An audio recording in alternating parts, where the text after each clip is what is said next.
June 2026. It began a little chilly but turned into a heatwave by the end. The UK's lost another Prime Minister, no surprise there, and Doctor Who has been put out to pasture, to tender, you have to say tender. As for me, when I was setting out my little table, I thought I hadn't really got up to all that much this month worth talking about here on the channel, but as you see, I managed to fill it with some odds and ends that represent my month as it went along. This is only the second of my monthly wrap-ups, so the format is still a little wobbly, just like this table, funnily enough. But as you can see, each one of these items is either an artifact directly related to the thing I'm talking about, or represents it in some manner. Yes, let's begin with a book. Lally Macbeth's The Lost Folk. I love reading about folklore, both the stories themselves and the stories and histories behind the folklore. So this book, The Lost Folk by Lally Macbeth, is, I suppose you might say, a kind of overview of British folklore and folk customs in particular, including places, artefacts. Collections is one particularly interesting topic that Lally Macbeth talks about, whether that be the local culture, the rural customs and crafts, or more domestic collections, and how these collections have appeared over the years and also disappeared. And Lally Macbeth goes into some effort in tracing what happened to some of these. I also like the little section on model villages, you know, those little villages of tiny houses that you can walk around, and she talks about the one at Corfe Castle, which I'm particularly fond of and have visited on multiple occasions, whether that was when I was a child or even a year or so ago. So yes, Lally Macbeth's The Lost Folk is very good if you want to learn more about British folk customs more than necessarily folklore. Also, the present state of them, how folk customs are appearing, are changing, are evolving today. And, well, the subtitle here, From the Forgotten Past to the Emerging Future of Folk. And she talks about urban folk customs and municipal folk customs, such as flower beds. I'd never heard that term before, municipal folk customs, but the idea of local authorities taking on particular responsibilities when it comes to, well, customs. And I will note perhaps that here and there she drifts into opinion, which is obviously very personal and comes from her personal viewpoint. So it's less a book of survey than a folk manifesto, but that doesn't change the fact that it is so in-depth, and the range of topics, once again, is something, it's clear how much research has gone into this. Yes, so that was The Lost Folk by Lally Macbeth, a book I read this month, and one I very much enjoyed for learning more about British folk customs as they are today, and also the message she gets across that folk customs are something that you individually have a responsibility for. If you like them, if you want to keep them alive, then you should in some way interact with them, and they're not dead things that should just be preserved in the most reverential fashion, but something that can be played with, can be altered here and there, and made more vibrant for the modern day. I talked about flower beds, and yes, they're very much like that. They come into bloom, they fade, they perhaps go away, but if you keep caring for them, then they may bloom again. So that's The Lost Folk. It's a lovely title as well. That was the first book, but keeping on the, I suppose you might say, folk sort of side of society, although the less wholesome kind, this is Doctor Who, The Witch Hunters. This is a Doctor Who historical novel that was written, I think, in the 90s during the first Wilderness Years. Yes, we've entered a new Wilderness Years with Doctor Who. I don't know if any of you keep up with the show, but it's been put out to tender by the BBC, and so nobody really knows when Doctor Who will return. Funnily enough, this year I've gone back to some of the old episodes. It's a series I'm very fond of, have very fond memories of when I was a child, and has always stuck with me. And I thought, why not try a historical novel? And this one is very much in the old style of William Hartnell's historical stories. So, for instance, the Aztecs, that's kind of the go-to example. William Hartnell's Doctor in that time was very much, don't interfere. This is how history occurs. In that story, Barbara was trying to help the Aztecs by trying to convince them that firstly human sacrifices may be something they should phase out, and also that the arrival of the Spanish might cause a problem for them. And she wanted to in some way save their civilization. But the Doctor's very clear, this is a fixed point. What happens to the Aztecs happens. The Witch Hunters, as you can probably guess from the title, is set in Salem in the 1690s during the Salem witch trials, and the TARDIS crew, Barbara, Ian, Susan and the Doctor, arrive, and there's already a sense of menace because by this stage of their adventuring, Barbara and Ian very much want to return to their old lives, and there's the question of whether or not the Doctor is keeping them in the TARDIS, as if he doesn't want to let them go because either he needs some companionship, especially for his granddaughter Susan, but also having these humans around is in some way a comfort to him, and whether with all their travels they should return. And so this is already menacing because the Doctor as a character, especially in the modern series, is framed much more like a saviour, a hero. He's much more of an open book, maybe not completely open, there are mysteries, but just in his outward persona, he's much more, well, outgoing.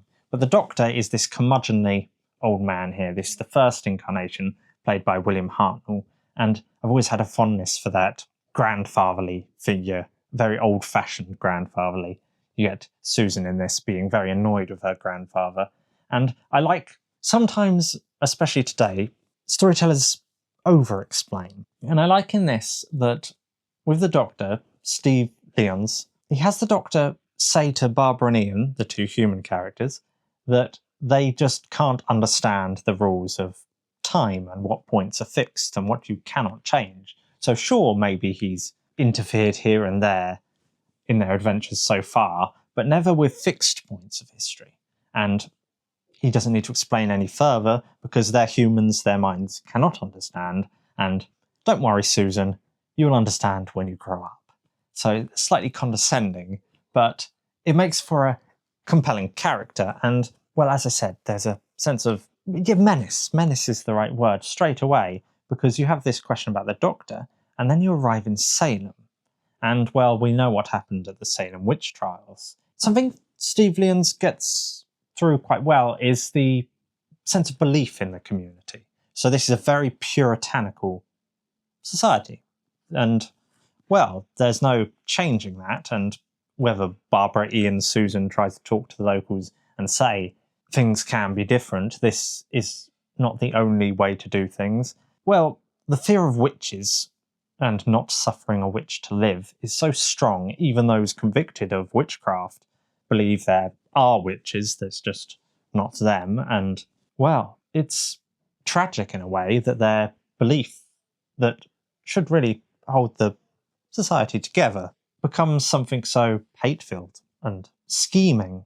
The kind of internal politics between some of the landowners is mentioned, not really got into that much, but mentioned in this. You wonder if someone's being accused because someone believes they're a witch, or if someone's being accused because that would be convenient if they're a witch because you can bump them off and, well, your life might get a bit easier. A particular character that the Doctor latches onto and the other characters pity is Rebecca Nurse, and she was quite an old woman who was accused of witchcraft, and, well, you can probably guess what happened to her, and the Doctor's very clear this is a fixed point of history. I won't go into it anymore, but I will say, for those who like Doctor Who, that there is well, it can't be an echo if it came before, this almost serves, a chapter of this, almost serves as a precursor to the quite bittersweet ending to Vincent and the Doctor, the story where the 11th Doctor and Amy meet Vincent van Gogh. Yes, The Witch Hunters, it is very compelling and it has a very suffocating atmosphere when they're in Salem, and they do jump back and forth. For instance, the doctor takes Susan to a showing of the play The Crucible, which is all about the witch trials, as a way to show her that this is what happened, this is a fixed point. But obviously that doesn't convince Susan that she should just ignore the plight of the locals.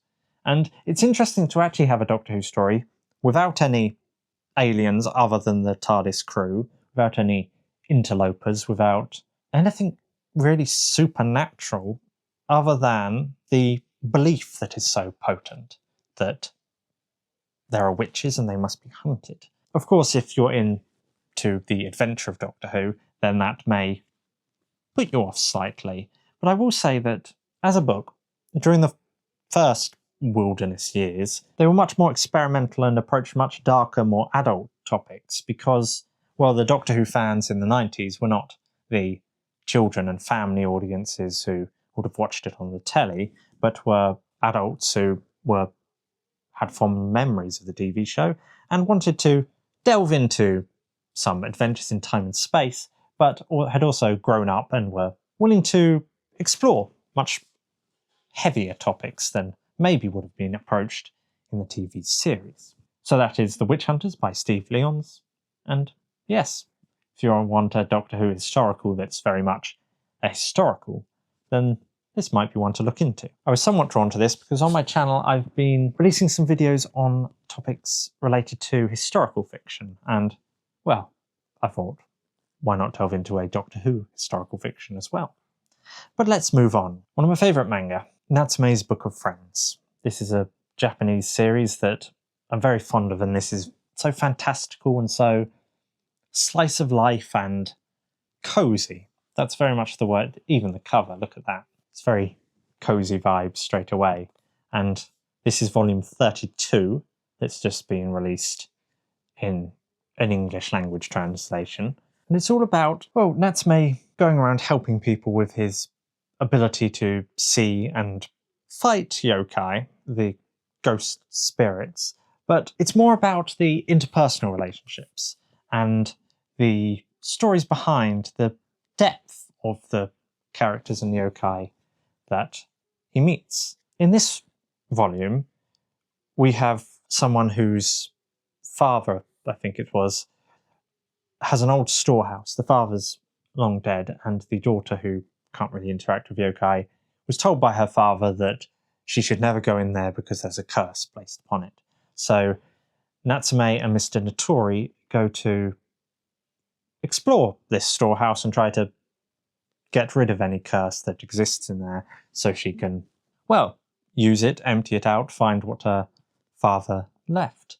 And so you get the sense of her trying to understand her now deceased father a little more, and also the question of why a curse would have been put there in the first place. That's the main bulk of this volume, but there is a very pleasant story at the end, because one of the things that I like about Natsume's Book of Friends is the close-knit community that is set up as you go along. And he lives with a sort of aunt and uncle. They're very old and they're very distant relations. They live out in the countryside and he can really be himself there. He doesn't tell them about his ability to see yokai. He'd done that before with people who have cared for him, and that, well, it's caused problems and it's part of the reason why he hasn't been able to settle down. He's finally got a home and he wants to buy a gift for his aunt. He sees two little rabbit figures, but, well, he finds out that for some reason a spirit's got into his house, and that spirit is hunting another spirit,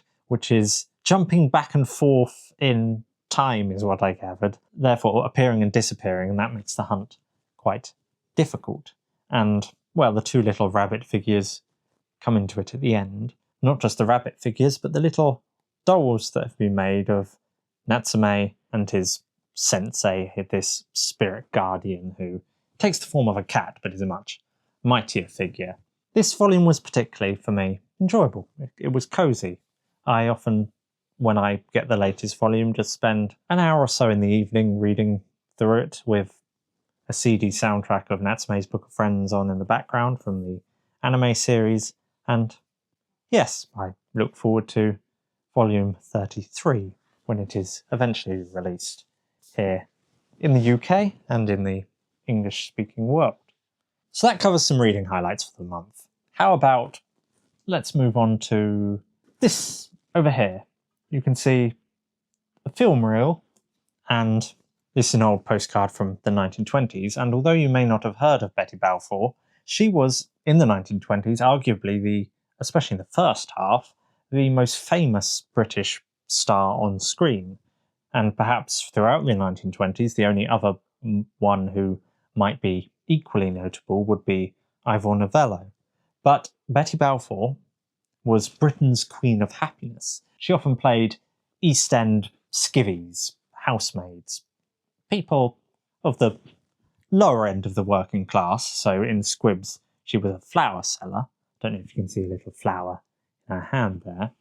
But what the empty reel and this postcard of Betty Balfour represents is specifically my visit to the BFI's Mediatheque in London. I went at the beginning of the month, so it's still quite chilly, and I travelled to London specifically to watch one of Betty Balfour's, well, what would have been a formerly lost, but now rediscovered films. It was rediscovered in 2014 in the Netherlands, and it's titled Love, Life and Laughter. She made this film between the second and third of the Squibs series, which was a very popular comedy romance where she was a flower seller and her sweetheart was a policeman, and his family was very respectable. Hers, well, her father was someone who gambled a lot and took bets and, well, often came out worse for it. Not very respectable background there. And, well, you can see the class clash that comes about and develops over the 4 films. And there's a whole story to those in of themselves, which I'm certainly going to talk about elsewhere. But for now, the Mediatheque. So I went to the Mediatheque, and that is a little room, well, not a little room, a medium-sized room in the BFI complex, which has lots of computers where you can watch archival content from the British Film Institute. And yes, I watched Love, Life and Laughter. As I said, it was rediscovered in the Netherlands, so that meant that the subtitles on the film were in Dutch, I presume. And so that caused a few little problems because, well, I don't speak that, let alone read it. Nonetheless, I had the good sense to read a extended synopsis that the director, George Pearson, wrote about the film while I was on the train on my way there, so I didn't have any trouble understanding it. It is such a joyful film in places, the dancing sequence quite early on, but it's also very dreamlike. It's the romance between a young woman who dreams of being a famous dancer. She's just a bit part in a review program of dancers when we first meet her, and her sweetheart is a wannabe writer, very introverted, very solemn. You know, he believes that storytelling is a heavy subject, and this very much weighs him down, let alone his lack of success. But he's a deep thinker, while she is someone who just tries to enjoy life, is very playful, is very vibrant. I'm definitely going to talk, or write, I should say, about Love, Life and Laughter elsewhere. But I will note one last thing on the experience of watching it in the Mediatheque. As I said, the subtitles were in Dutch, and I noticed that the subtitles kept calling the character that Betty Balfour was playing Squibs, right up until she becomes the star later on in the film, Tiptoes. Which is interesting because in his synopsis and in all the material in the UK, she's referred to first as just the girl, the writer being the boy, and that's up until the point she becomes Tiptoes, the stage star.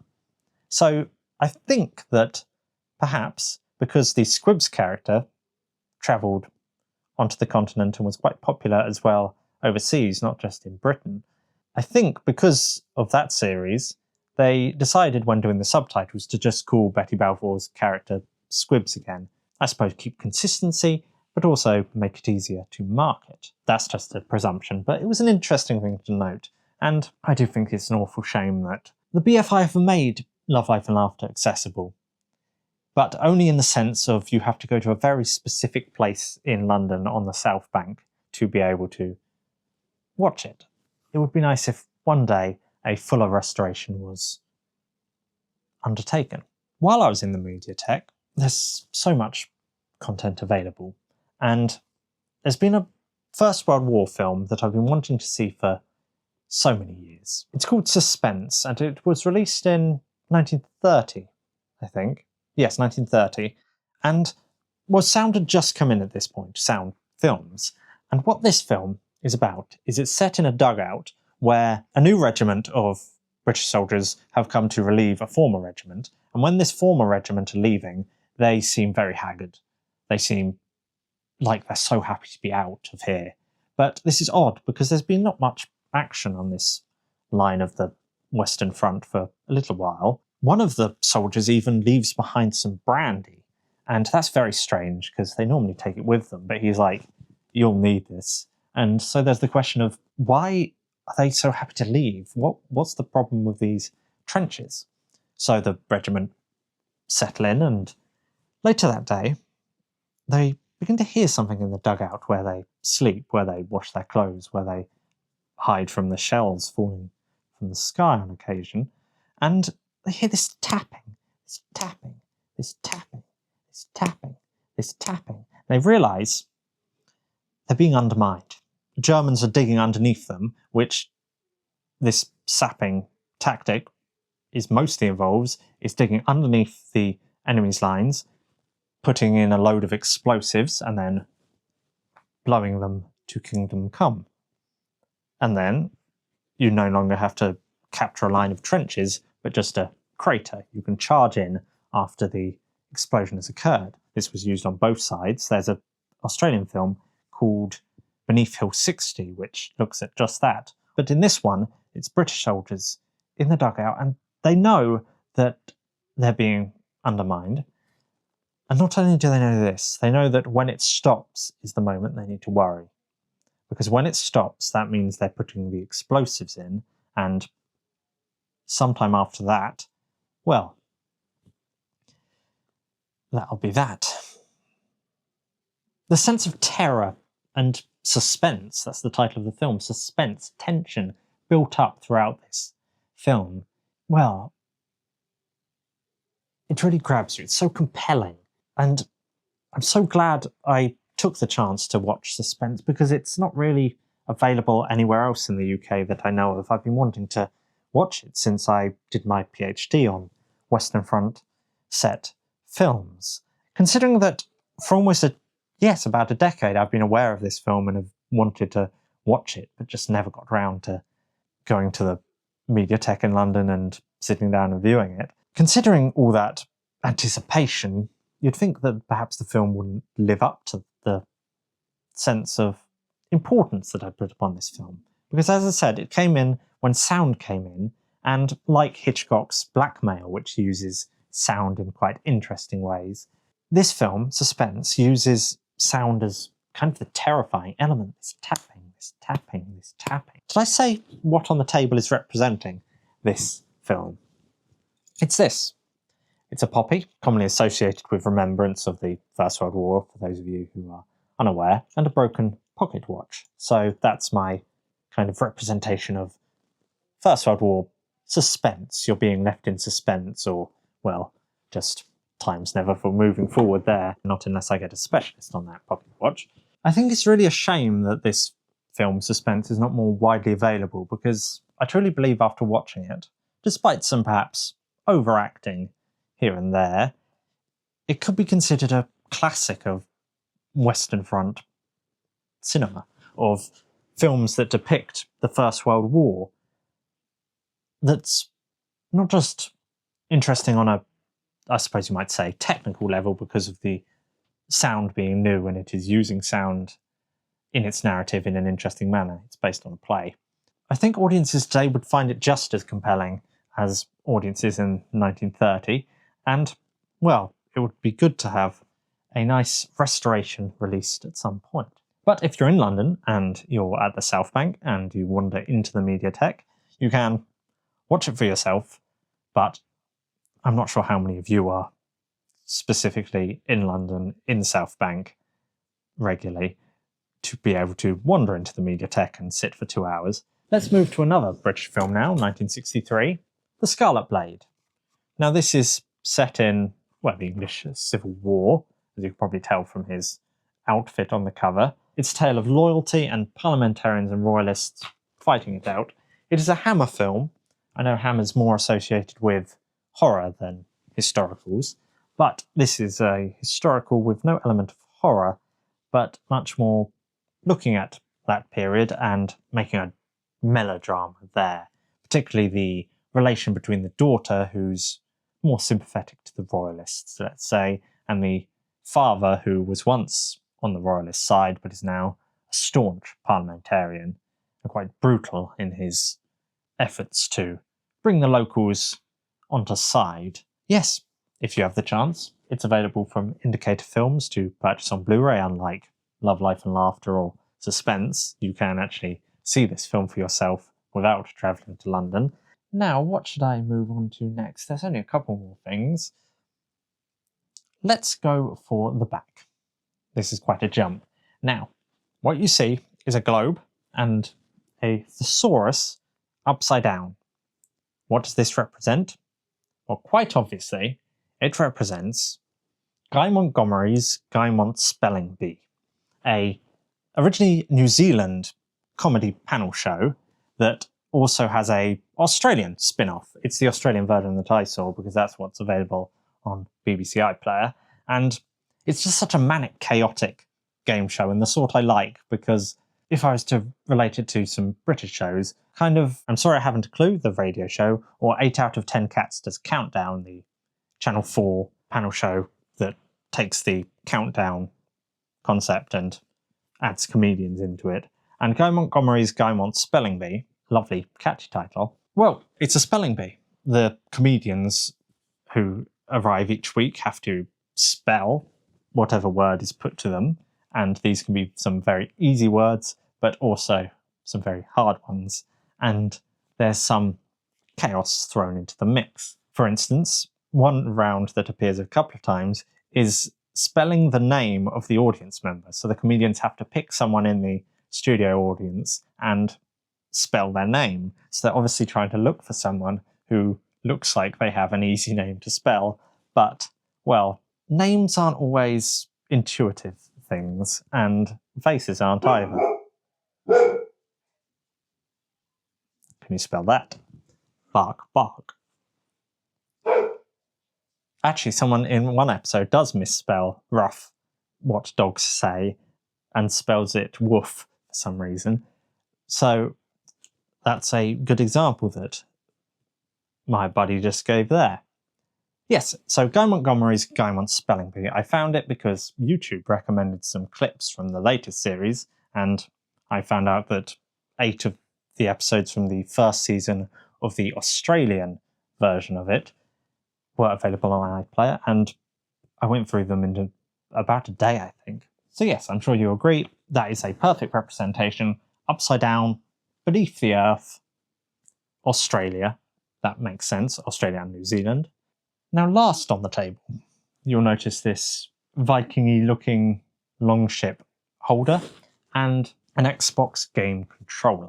Now, this is because I've finally gotten around to playing Hellblade: Senua's Saga. This is the second Hellblade game, and I really loved the first one. The way it weaved the character of Senua's psychosis with the fantastical, mythological beliefs of the Picts, and I think she lives up in Orkney, so just atop Scotland. And in this game, Senua's Saga, she sort of allowed herself to be captured by these Norse slavers so as to stop them stealing people from her community, and she's been taken up to somewhere in the far north to, well, stop them enslaving her people, as I said. But she soon finds out that the reason for their grabbing of slaves is not quite as simple as just plain cruelty. You see, this is a land of giants, and the only way, it seems, to rid your own community of giants is to give the giants something or someone, and preferably some ones, plural, to eat. So that's what a particular chieftain has planned out, and that's why these slavers are going between the Orkney Isles and far north. But again, this game, the atmosphere, the character of Senua and her psychosis, the way they weave it in, but also just the mythological. This doesn't need to be just psychosis. This could be something much more supernatural. And it's interesting in that respect. The trauma, the exploration of this character, and her growing as she meets other people. And I like the weaving in of the Hulder folk, the hidden folk from Scandinavian folklore, as well as the giants and the way they use giants. There's 3 main ones in the story, and it's a good game for its chapters. You can play a chapter at a time, and each one is maybe an hour and a half, perhaps a little less. This segmentation made it very good to pick up and play on the odd evening and just play through one chapter, leave it for the time being, and then come back and enjoy the next. Each chapter was in some way self-contained, very well paced. There was usually a kind of prologue open to the chapter, then you learn the particular mystery, such as whether it's related to the giants or the hidden folk, and then you do the main body of exploration before you have a big battle at the end. But once again, the atmosphere, the sound design, the characters and the weaving of folklore mythology into this Senua video game, it's just spectacular. Senua's Sacrifice has been on my list of kind of favourite video games since it came out in 2017, and it's taken me a little while to play Senua's Saga because I haven't had the console for it, to be perfectly frank. And yes, so that's why that Xbox controller is sitting on a Viking longship, like Senua is at the beginning of the game. As I understand, there was a new Senua game announced earlier in the month, and less than a week later, the studio that makes the game, Ninja Theory, a British studio, so that's nice. But what's not so nice is the fact that it seems to be being either sold by Microsoft or just plain closed. So we'll have to see if we get any more of Senua's adventures in the future. I do so hope they're able to do something, because there's something very special and unique about this series of games, even though it's just 2 games. And to be perfectly honest, if it was just Senua's Sacrifice, then I'd still consider it a classic myself. They are games that, although some people who like exploration and free roam and being able to do whatever they like in video games, the Senua games very much, they hold your hand. There's a track, there's a path you go through, more or less, and it's story-driven. But for those who like that kind of story-driven narrative, whether they only like story-driven or they like it as part of a mixed diet of gaming, as a story-driven narrative, Senua, the games, it's a masterclass, really. So much thought has gone into every single element that, well, you're quite happy to move on to the next stage that you're being led to because it's so well paced. So that was my month of June of 2026. How was your month? Why not, in the comments, tell me something you read, something you watched, and perhaps somewhere you visited, or an alternate thing like a video game, an other.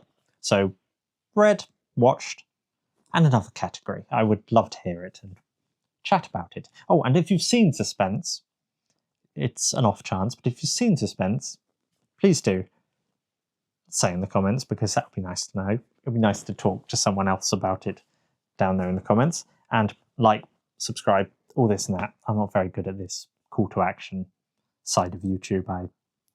I've got to get better at it, and in my fuller videos I'll try to be a bit subtler than just this little spiel. Yes, that's my June 2026. As I said at the opening, heatwave we've just come out of. It's nice and cool today. New Prime Minister looks like will be in place by the time, well, maybe not quite by the time I have my next wrap-up video, but, well, it won't affect this little corner of England. Oh, talking of this corner, I've been cataloguing my little study here, and, well, I'm only up to, I've been going bottom shelf, next shelf, like that. I'm only up to the one behind me, the Great War shelf, and I'm already at 1,000 books. I don't know how we've managed to fit so many in. The oldest that has been in the family the longest, because it's not just my books here. This is a family collection that has been generations. But the oldest is my great-great-grandfather's family Bible. And what's interesting about this, it's a massive Victorian tome, and it has lots of artifacts of family history inside, such as some First World War related documents relating to the RAF that a family member was in. So this is the Royal Flying Corps. I think the document is titled, because it's not quite the RAF yet. They hadn't got the name down. And yes, it's fascinating reading through all these old books, because some are to family members who are, well, let's just say gone, but these are books that they were gifted as children. We've done the wrap-up now, this is just extra. I know that sometimes, and I probably certainly look guilty of it, there's this kind of performative bookish element online.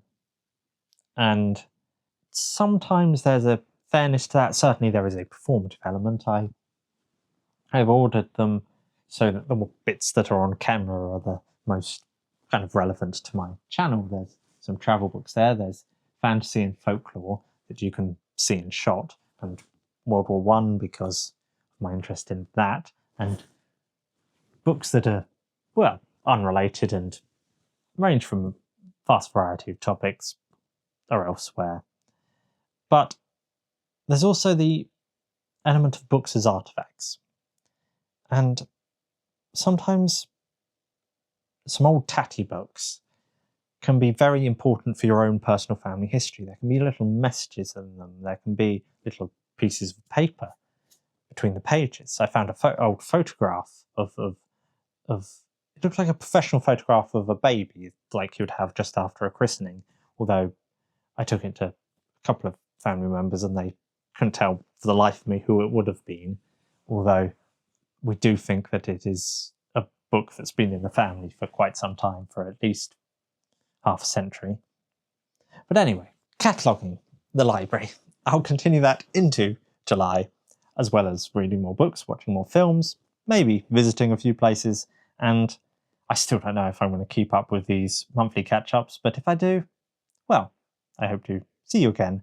And my next main video that I'm working on is the next Hill Thoughts on Hill Forts, and I will be travelling to a place that may well have been a den of dragons, or a dragon in particular, that menaced a portion of the New Forest. And, well, I look forward to telling you the full story there. So see you in my next Hill Thoughts on Hill Forts, if not, my next monthly review. Goodbye. How do I end this? Do I just stand up? Do I walk out? I still think I'm learning this YouTube lark, even though I've got more than a few videos up, but I'm going. Bye-bye.